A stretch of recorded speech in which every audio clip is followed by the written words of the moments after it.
Thanks, worship team. Appreciate the ministry of Dawn this month as Dawn is heading to go up to Kids Church, and we appreciate her assistant helping her as well. And they are going to be going through the same study we are going through, so thank you. Dawn, you got quite a crew going today. That is a blessing to see all the little ones this morning. So glad you all came. It is good to be together. Hey, we're going to start a new series, and we're going to be in the book of Daniel. So I would encourage you to get your copy of God's Word. We're going to be in Daniel chapter 3, verses 8 through 18. So get your copy, and we're going to go ahead. We're going to read it, and then we're going to get into the book of Daniel this week. A good study. It's a good study. It's been a good week of study for me as well. Not only this morning, but also tonight as I prepared the message for tonight. Daniel chapter 3, verses 8 through 18. Therefore, at that time, certain Chaldeans came forward, and accused the Jews. They spoke and said to King Nebuchadnezzar, O king, live forever. You, O king, have made a decree that everyone who hears the sound of the horn, flute, harp, lyre, and psaltery, and the symphony, with all kinds of music, shall fall down and worship the golden image. And whoever does not fall down and worship shall be cast into the midst of the burning fiery furnace. There are also certain Jews whom you have set over the affairs of the province of Babylon, Shadrach, Meshach, and Abednego. Let me stop right there. I'm going to apologize because it's hard for me to call them Shadrach, Meshach, and Abednego. You know what I call them? Rack, Shack, and Benny. Do you know why? Because I watched VeggieTales. So I'm sorry in advance, all right? I'm sorry in advance. Keep going. I am. Shadrach, Shack, and Benny. All right, so they brought these men before the king. Verse 14, Nebuchadnezzar spoke, saying to them, Is it true, Shadrach, Meshach, and Abednego, that you did not serve my gods or worship the golden image which I have set up? Now, if you are ready at the time you hear the sound of the horn, flute, harp, lyre, and psaltery, and symphony, with all kinds of music, and you fall down and worship the image which I have made, good. But if you do not worship, you shall be cast immediately into the burning fiery furnace. And who is the God who will deliver you from my hands? Shadrach, Meshach, and Abednego answered and said to the king, O Nebuchadnezzar, we have no need to answer you in this matter. If that is the case, our God whom we serve is able to deliver us from the burning fiery furnace, and he will deliver us from your hand, O king. But if not, let it be known to you, O king, that we do not serve your gods, nor will we worship the golden image which you have set up. Wow, what a great story. I promise to get you out of here by 3 o'clock this afternoon, okay? It is a good story, and I will get fired up, and it's okay because I have a deadline, and Holly said don't go too long today. All right, so here we go. We're in a new series. We're working through the Bible. We're looking to saying, what is my identity? What I want you to get from the book of Daniel, there are many applications, as I want you to be challenged to live a godly example.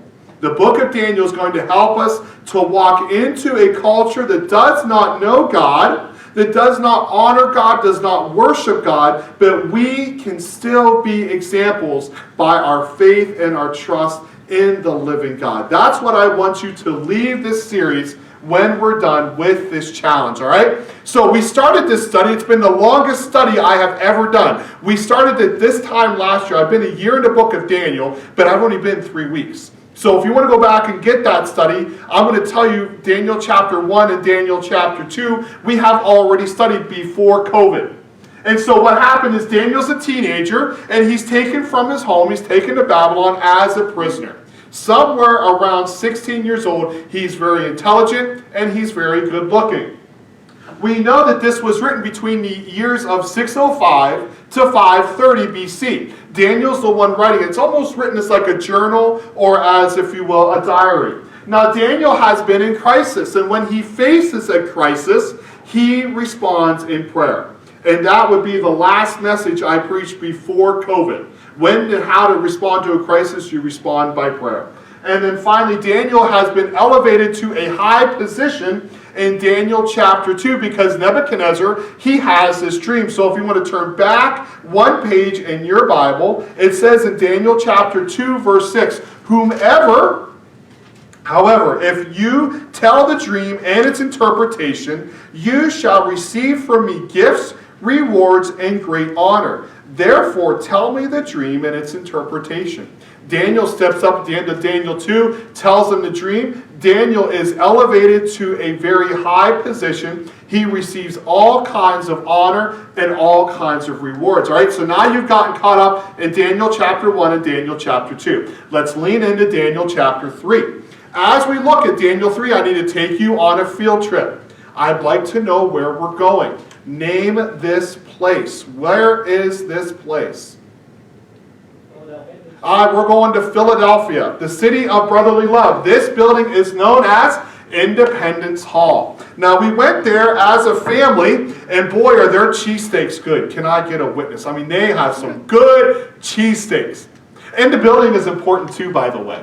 But what a great time. We had a great family trip before COVID. We went and had some fun. We went to Philadelphia and then we went to Washington, D.C. And of course, we went in and we went through Independence Hall and had a great time and a great memory. And they took us on the tour and we got to stand and see over the gallery or see behind the railing and see where the Declaration of Independence was signed. And you stood in this room, and I'm not trying to be dramatic, you felt this leadership presence, where you had these men that framed the Constitution and framed the Declaration of Independence, and they said, we are going to stand up and we're not following your ways. Now we could stop and say, who was the most important person? Was it George Washington? Was it Thomas Jefferson? Was it Benjamin Franklin? Sure. I also think of John Hancock. Because John Hancock was the guy that got out the pen and he wrote his name the biggest and the most legible. Because he was not afraid to stand up and say, this is what we're doing. Deal with it. And I sat there and I thought, wow, I'm standing here with all of my freedoms that I enjoy because these guys stood up for what they believed in. And I hope and pray that if that time ever comes for me as a believer, I would be like these guys that stood in this room and said, no matter what, this is what I'm going to do. This is what I believe in. Come and get me. What great courage and leadership these men had. Well, let's go to Daniel chapter 3 as we think about this question. If you have your bulletins, I guess I've called this sermon A Time to Rebel. When is it time to rebel? Now, we're not going to get our muskets, we're not going to get our bayonets, and we're not going to leave here in rebellion. But I see that Shadrach, Meshach, and Abednego are in a position of rebellion. So I come into this text going, why did they rebel? When did they rebel? How did they rebel? And what were the steps? All right, let's go and let's look at this statue. I've got a statue, I've got an idol of Nebuchadnezzar. This is not really what it looked like. This is what I found on Google. All right, but this is what we could think it looks like. All right, it is about 6 miles southwest of Babylon. This is, let's go over and look. According to verse 1, if you look in verse 1, the newer translations, they tell us that it is 90 feet tall and 9 feet wide. I can't picture that. So I did a little bit of research for myself. The standard telephone pole or utility pole is 35 feet tall. So when you go out of the building, I want you to look up and go, that's a 35-foot telephone pole. I did some quick math on the fly with my calculator, and I carried the 1, and I said that's about 2.5 telephone pole sizes that this statue was. This isn't something little like we're going to set this on the living room table and we're going to bow down to it. This was a ginormous 2.5 sizes of telephone poles stacked on one another. That's how big this thing is. It was huge. It would take months to build. It wasn't like they woke up one morning and they went, oh wow, look at what this is. They saw it coming. And they had many times to prepare their hearts to be able to know what they are to do. I want you to go back in the New King James. It says in verse 1 that he set up the statue. And he set it up, according to verse 1, of 60 cubits and 6 cubits. Well, what sticks out to me is the number 6. Nebuchadnezzar is looking to make himself into a god. How quickly he forgets what happens in Daniel chapter 2.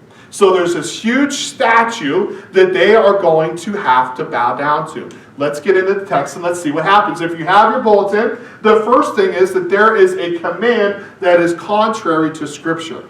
When is it right to rebel? When is it time for me to stand up and say, no means no? Time for me to rebel. I'm going to take my musket, I'm going to take my pen, I'm going to sign my John Hancock. This is enough. When does it say to do that in Scripture? Well, when there's a command contrary to Scripture. Let's look at verses 4 through 6. Then a herald, or someone who called out, an announcer, said, to you it is a command, O peoples, nations, and languages. Let's make sure we understand. Babylon is a huge empire. They're taking people from all different nations, all different races, all different tongues, all different ethnicities, and they're putting them into one category. And they're trying to find unity. So Nebuchadnezzar says, I have this idea. I'll make this golden image, and everybody will bow down to me, and it'll be this great unifying experience. He says, all peoples, nations, and languages. At the time you hear the sound of the horn, the flute, the harp, the lyre, and the psaltery, in symphony, with all kinds of music, there's going to be this great concert of music. You shall fall down and worship the gold image that the king Nebuchadnezzar has set up. This is what you need to do. When the music sounds, you will bow down. Now we have Shadrach, Meshach, and Abednego that are standing there with all kinds of other Jewish people that have been taken into captivity. Daniel chapter 1. They are now faced with this edict. You bow down and you worship the image. There's a problem. I would like to take you to Exodus chapter 20, verses 4 and 5. God's word says, do not make an idol for yourself. It's pretty clear cut. Very clear. There's no gray area. Sometimes I feel like there's never any black or white anymore. It all depends on how you interpret that. It all depends on how you see that. And we try to live in this gray area so we can have this and not have this, and be good and not be good. This is not one of those areas. God says, don't you make an image for yourself. And don't you make an image for yourself, and you better not fall down and worship it. Do not bow and worship to them. Do not serve them. That's what God says. Interesting. Acts chapter 5, verse 29, for a New Testament reference. He says, Peter and the apostles replied, we must obey God rather than man, or rather than people. So the Jewish people, they have a decision to make. When the music sounds, you have to bow down to worship God, this false god. Look at verse 6. Whoever does not fall down and worship, this is the consequence. This isn't we don't know if you're going to do this. You're going to die. You're going to be cast immediately into the fiery furnace. You will be thrown in as a punishment and as an example. Here's the action that's required. Here's the consequence if you don't follow the action. Pretty cut and dry until we get into that situation. And then you start to feel the angst of what happens. Do I really want to follow God's word?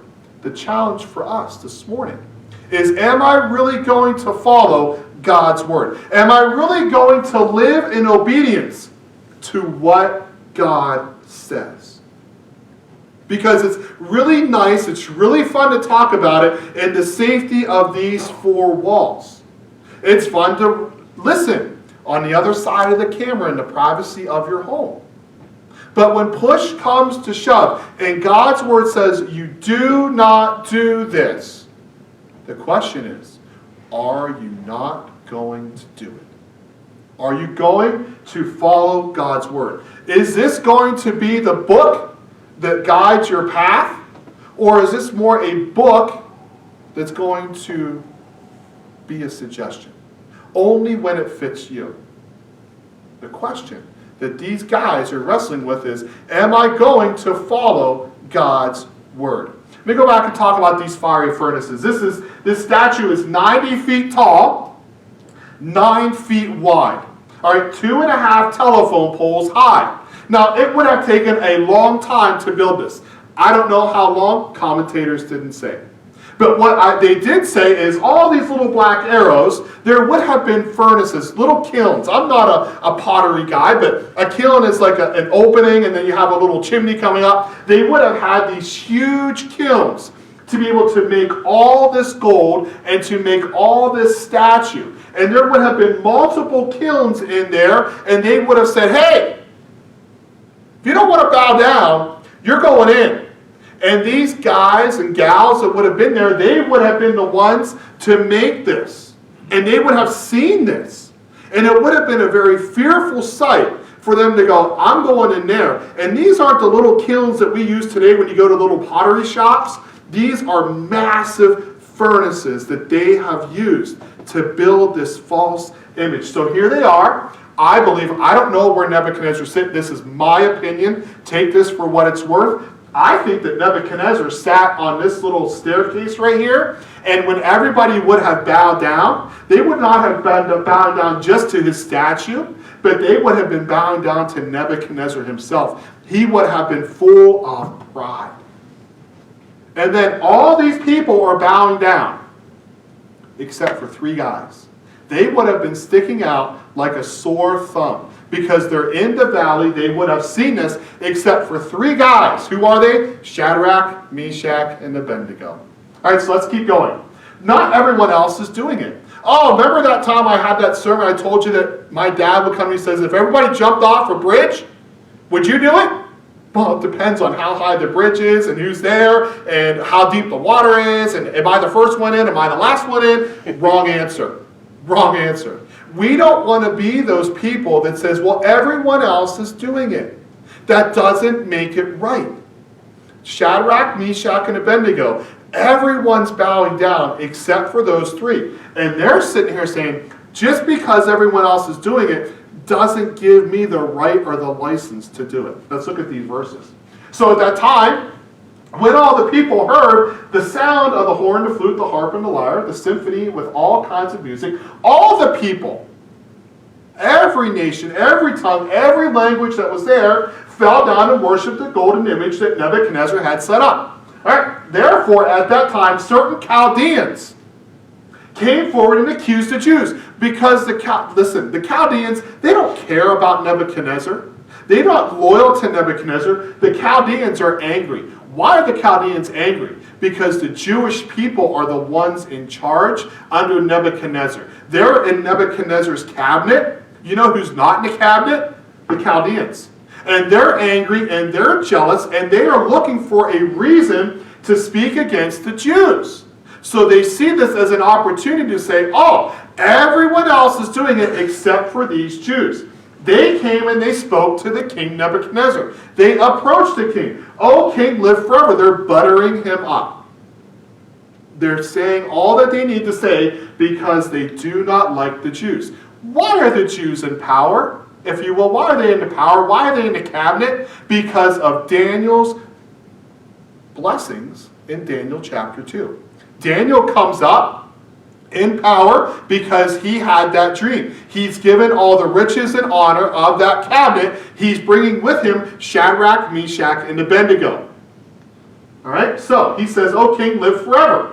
You've made this decree. Everyone hears the sound of the horn, the hoop, the harp, excuse me, not the hoop, that's a different translation. The lyre and the psaltery, and symphony with all kinds of music shall fall down and worship the golden image." Hey, you made this decree, you made the consequences, are you going to stick to it? "And whoever does not fall down and worship shall be cast into the midst of the burning fiery furnace." Who's there? 3 guys. Shadrach, Meshach, and Abednego. Where's Daniel? Where's Daniel? Daniel's not there. Daniel's not present. Most commentators believe that he is not there because actually it's 20 years between the end of chapter 2 and the beginning of chapter 3. So Daniel, most commentators say Daniel would have been the fourth one that would have been called out and wouldn't have bowed down, but he's away on official business. He is away as, if you will, a secretary of the state. He is there as an ambassador going to these other nations. Another theory a couple commentators have is they say that Daniel's office, he is above reproach. So no one's even going to try to touch Daniel because he has all this power, all this honor, all this prestige, so they're leaving Daniel alone. I don't like that translation or that viewpoint. I think that Daniel's out on official business, okay? So the question I have for you, if you're filling in your notes, is, am I surrounding myself with people who will encourage me during these difficult times? I look at this and I've always walked into the text going, Monday they wake up, there's no image. Tuesday morning they wake up and there's this 90-foot statue by 9 feet wide. That's not how it went, friends. It took them months and months, maybe even a year to build this. And these guys are seeing this image going up. They can see what Nebuchadnezzar is doing, and they're having these conversations. What am I going to do? What are you going to do? What are you going to do? What are you going to do? What are you going to do? They know what's coming, and yet they come together and they band together and say, I want to not defile myself. I want to follow God's word. And it's easier to stand when you have a brother or a sister standing beside you. So here comes Shadrach, Meshach, and Abednego. The three guys coming together to say, we are going to hold each other accountable. We are going to make sure that we stay strong to fight against what Nebuchadnezzar is doing because it violates what God has said in his word. I don't mind standing by myself, but I'd much rather stand with somebody else. Because where 2 or 3 are gathered, we have strength. A cord of 3 strands cannot easily be broken. Shadrach has Meshach and Abednego. Meshach has Shadrach and Abednego. They have each other. And one of the things that's so difficult during this time of our pandemic is that we've been told to spread out. And we need to spread out for safety reasons. I'm not against that. But one thing that's happened is as we've spread out, we've started to weaken our fellowship. We have started to not encourage each other. And we've started to become distant with each other because we don't see one another. Don't forget there's power in numbers. Don't forget there's strength when you know that someone's got your back. Don't forsake that camaraderie that happens. Don't look over Shadrach, Meshach, and Abednego and keep going. These guys, they are with each other through thick and through thin. And it's so much easier to go through life with someone by your side. Let's keep going. So, there's a jealousy. The Chaldeans come in, and there are certain Jews whom you set aside. Well, who is that? Well, Daniel. It's Daniel from Daniel 2, but he also has Shadrach, Meshach, and Abednego. These 3 guys are in his cabinet. And he says they are over the affairs of the province of Babylon. These 3 guys, they have this elevated position, and the Chaldeans are now coming and they're saying they're not following the rules. Just because they're in your cabinet, they still have to follow your rules. Shadrach, Meshach, and Abednego, these men, O king, have not paid due regard to you, the gold image. They do not serve your gods or worship the gold image which you've set up. Let me tell you something that came out in this verse. And I want to tell you this verse because it will help you understand the rest of it for what Shadrach, Meshach, and Abednego said and why. Look at what these guys have said. There's these Jews that come out and they are not serving your gods or worshiping the golden image. Some commentators say, look at what's going on here. There's a double play with this idol worship. The first one is, it's political. It's this unity. It's this thing that's going to bring all these nations together. Remember we talked about that? There's the tribes and the languages and the tongues and the different ethnicities. All these groups are coming together. This is the unifying. This is the political point that they're going to unify around. They're going to unify around worshiping this major, beautiful statue. So the first thing is political. The second one is religious. They are worshiping the false idol. So not only is it political, it's also religious. And commentators are saying some folks, well, I'll get to that in a minute. I'll tell you. Some people are saying they're bowing down and worshiping or showing respect for the political side, but they're not doing it for the religious side. Shadrach, Meshach, and Abednego say, we don't care what side it is, I'm not bowing down. And that makes the Chaldeans really, really upset because these Jewish people are not following in politically or they're not following in religiously. So what happens? Verses 13 through 15. Others' reactions cannot dictate my actions.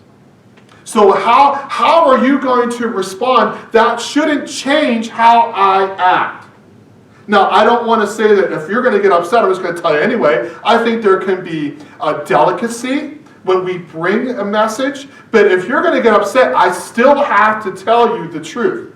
I can work on my presentation of it, but I also need to stand up and tell you the truth. Shadrach, Meshach, and Abednego say, I don't really care what Nebuchadnezzar does, because I'm going to do what I want to do because I want to follow God's word. Let's look at verses 13 through 15. Then Nebuchadnezzar, he is furious because these three guys, they're not bowing in worship. They have disrespected his leadership. They have gone and said, I don't care what you want. So in fury, he gave the command to bring Shadrach, Meshach, and Abednego. So they brought these three men before the king. These three guys, Shadrach, Meshach, and Abednego, they had this high position of authority in his cabinet because if they were just the normal average Tom, they would be thrown right into the furnace. No questions asked. But because they had some kind of prestige, because they were with Daniel, they got a second chance to have an audience with the king. So the Nebuchadnezzar, in his anger, he is so angry, he steps up and he says to them, is it true? Don't miss this. The king, he is so angry with what he has been told, but he does not act on what he's been told. He goes to them, he says, is this what's happening? What a great reminder for us to not just jump to what we hear, but we need to think before we act. All right, this is what a proverb I have written in my office. It says, the one who gives an answer before he listens, this is a foolishness and a disgrace for him. Let's not just react. Let's make sure that we hear both sides of the story. No matter how thick or how thin the bread is, what's true with the bread? There's always two sides to it. And sometimes what happens is we launch out, I've seen one side, it doesn't matter what the other side is, boom, boom, boom, I come out, I say all this, and then I have to go, whoops, I didn't hear your side. So what a great example of Nebuchadnezzar saying, hey, I've got this report. Is this report true? Let's be people that investigate before we respond. All right, so let's keep going. So he says, is it true, Shadrach, Meshach, and Abednego, that you do not what? Serve my gods, political, or worship the golden image, religious, which I have set up. So he says, I'm trying to break it into two separate areas. And sometimes, isn't that what we do? Oh, I can do this, but in my heart, I'm actually doing this. And sometimes we try to have both sides of the story. And so Nebuchadnezzar is saying, are you following me politically and religiously? So, verse 15. Now, if you are ready, hey, you're here with me. You understand, I want to see this because you might not have understood what happened. No, they understood. They're just not going to do it. So he says, now that you hear, when you hear the horn, the flute, the sound of the harp, and the lyre, and the psaltery, and symphony, with all kinds of music, and fall down and worship the image. This is the third time that this has been said. Don't miss that. Sometimes you have to tell people again and again and again before they listen. But no matter how many times you tell these three guys, they're not going to follow. They hear you. They're just not going to respond. the way you want them to respond. So you're going to fall down and worship the image which I've made. Good. But if you do not worship, you shall be cast immediately into the burning fiery furnace. And who is the God who will deliver you from my hands? Uh-oh. Now we see the issue. What's the issue here? Pride.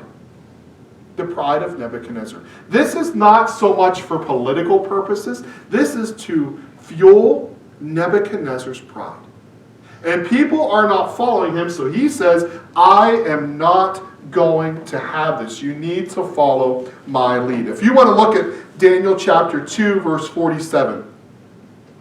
This is Nebuchadnezzar. He says, the king answered Daniel and said, truly, your God is the God of all gods, and the Lord of kings, and the revealer of secrets, since you could reveal the secret of my dream. How quickly Nebuchadnezzar forgets. Now it's 20 years, I understand. But Nebuchadnezzar set himself up and said, there's nobody that's going to save you from this furnace. Who is the God? Hey, spoiler alert, the God of the Jews, the God of Abraham, Isaac, and Jacob is going to show up and do a miracle. He says, who is the God that's going to deliver you from my hands? Now, there's no ultimatums given by Shadrach, Meshach, and Abednego, but there's unwavering faith. These guys, they know what's going to happen. It's been told to them 3 times. I've told you this morning. They know what's expected. They know what's required. They know what's going to happen. They're not standing up there saying, hey, if God doesn't do this, I'm going to do this. They're standing up saying, we understand what you're saying, but we have faith in God no matter what happens. Let's look at this. Shadrach, Meshach, and Abednego, they answered and said to the king, O Nebuchadnezzar, we have no need to answer you in this matter. That's why I see it as both political and religious. Hey, Nebuchadnezzar, we're not going to split hairs on you with this. We're not going to go into this gray area and say, yes, we're bowing politically, but we're not bowing religiously. Nebuchadnezzar, we're not doing this. I'm not going to go into this gray area. I'm just not going to stand. I'm not going to sit here and have this discussion with you anymore. I'm not bowing. Boom. Hammer's been dropped. Do what you want to do. If that's the case, our God whom we serve is what? Is able to deliver us. Did they say that God will deliver us? No. They're not saying, God, if you're there, you're going to deliver us. He's saying, hey, if God wants to, he will. From the fiery furnace. And if he delivers us from your hand, O king, that's great. But if he doesn't deliver me, let it be known to you, O king, that we do not serve your gods. Nor will we worship the gold image which you have set up. Hey, king, God can deliver us. And if he does, look out. But if he doesn't, and we go into the furnace, and we are burned to death, that's okay too.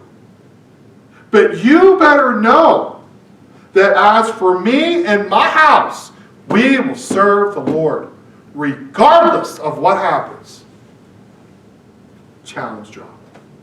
So you can just believe. In my mind, as I study this, and as I lean into next week, Nebuchadnezzar's got veins popping out everywhere. He's got his face so red. He is so angry because these 3 Jewish guys will not bow down, and they don't even care. They're asking for it.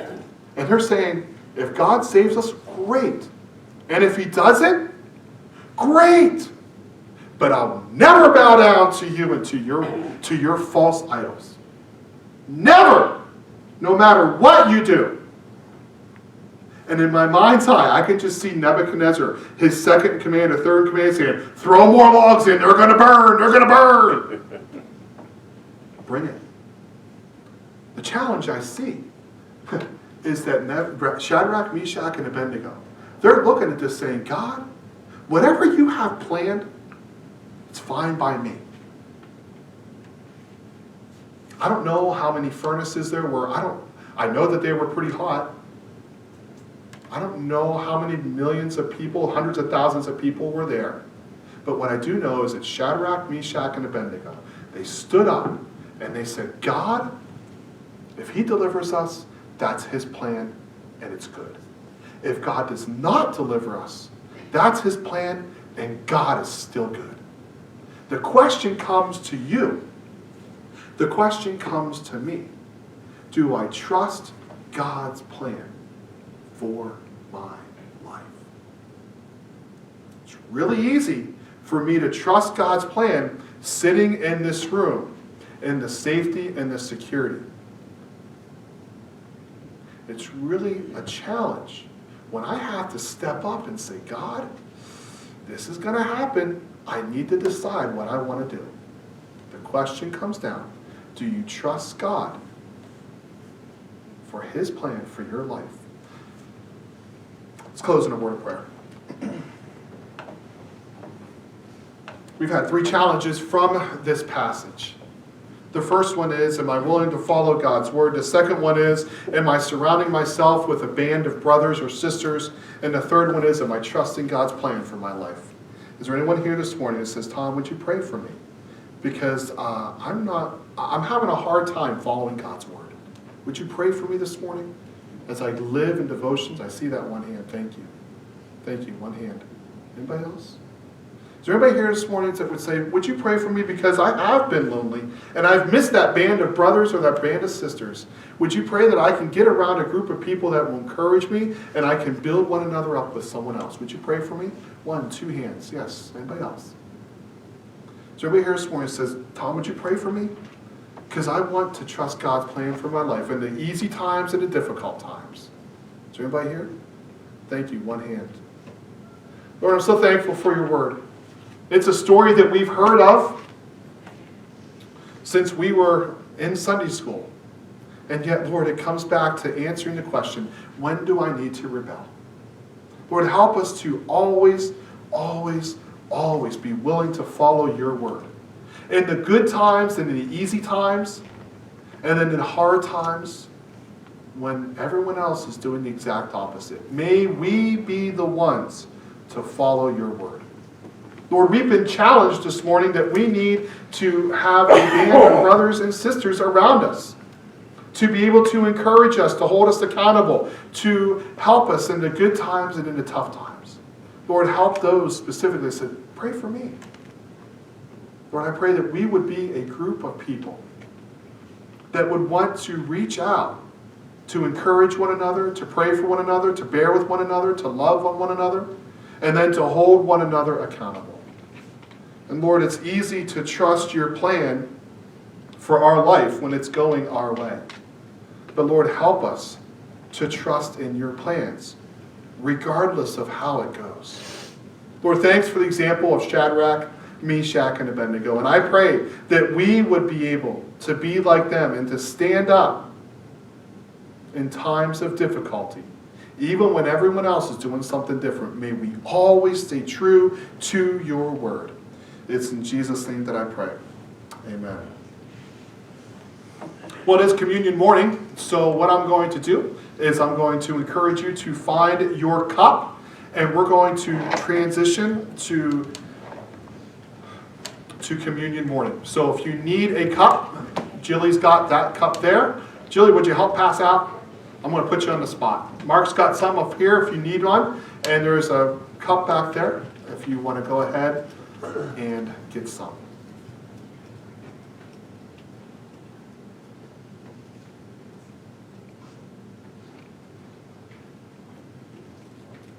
If you're watching online, we're not going to stop the feed. If you want to rush around and find something, if you have grape juice, that's great. If you have apple juice, the good Lord will understand.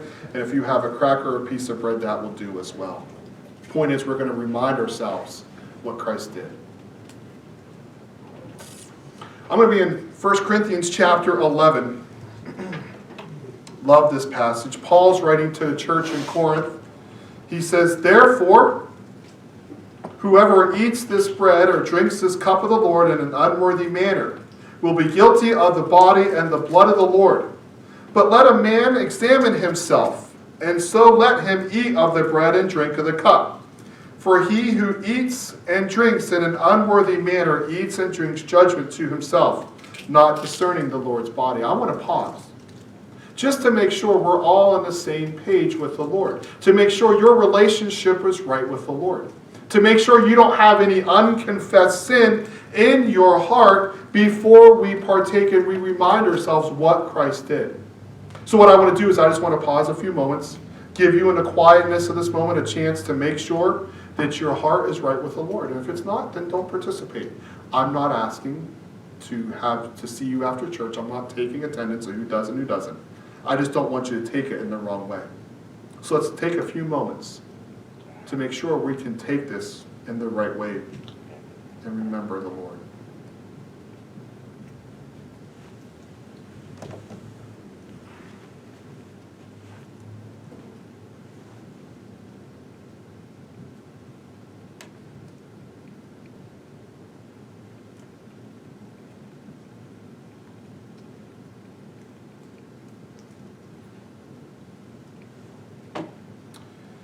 Paul writes in 1 Corinthians chapter 11, verse 23, "For I received from the Lord that which I also delivered to you, that the Lord Jesus, on the same night in which he was betrayed, he took bread.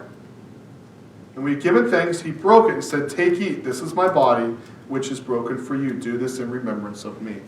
In your cup, and you have a piece of bread up top, if you would carefully take the cellophane off the first one, it's going to open up that little wafer. That little wafer is a symbol of the body of the Lord. It's not actually Jesus' body. It's a reminder of his sacrifice for us. What did Paul say? He said Jesus, on the same night in which he was betrayed, he took the bread and he gave thanks. So let's stop and give thanks for the sacrifice that Jesus gave to us and for us 2,000 years ago. Lord, we're so thankful for the opportunity we have to be able to pause out of our busy schedule, to remember the real reason why we're here. We're here because of your great love for us. We're here and we remind ourselves the death that you died in our place. And Lord, we're here to remind ourselves of your body that was broken when it should have been my body that was broken for me. So Lord, as we pause and we think and we reflect, may we take this and be reminded of the sacrifice that Jesus gave for us. It's in his name that we pray. Amen. He said, "Take, eat, this is my body which is broken for you. Do this in remembrance of me." Let's remember Jesus' sacrifice this morning.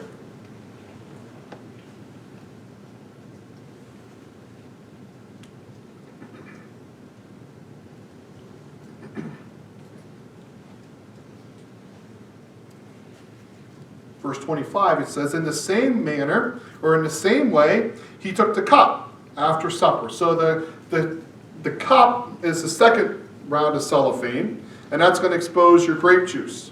He says, "In the same manner, he also took the cup after supper, saying, 'This cup is a new covenant in my blood. This do as often as you drink it in remembrance of me.'"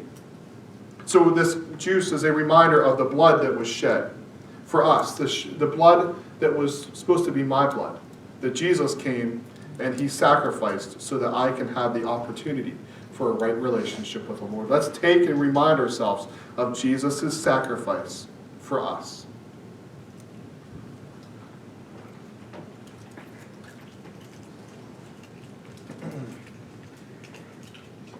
"For as often as you eat this bread and drink this cup, you proclaim the Lord's death until he comes." Lord, we're so thankful for this reminder. Lord, the busyness of life can get to us.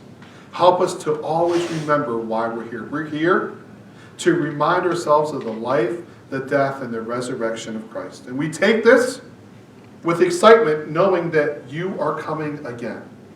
So Lord, help us to proclaim your death, the gospel, until you come to receive us to yourself. It's in Jesus' name that I pray. Amen. We're going to close our service by singing "The Family of God." So our worship team is going to come back up and we're going to sing together, "I'm so glad I'm a part of the family of God." Would you stand with me? And we're going to close our service by singing this morning.